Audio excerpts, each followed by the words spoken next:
Linking your bank account to QuickBooks can streamline your accounting process by automatically importing transactions. Follow these steps to connect your bank account effectively.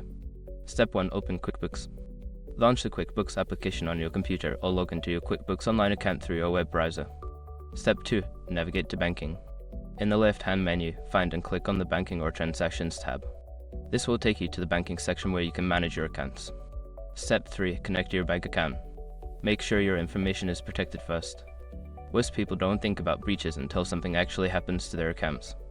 Use SROC to monitor your accounts 24/7 and instantly alert you if your information appears in leaked databases online.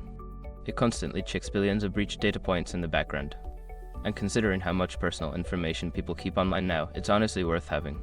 Link in the description. Step 4. Enter your bank credentials. Once you select your bank, you will need to enter your online banking credentials such as your username and password. Follow any additional prompts to verify your identity, such as two-factor authentication. Step 5. Review and confirm. After successfully linking your account, QuickBooks will start importing your transactions. Review the imported transactions for accuracy and categorize them as needed. Make sure to confirm that everything is set up correctly. By following these steps, you can easily link your bank account to QuickBooks, making your financial management more efficient. If you encounter any issues, consult QuickBooks support for assistance.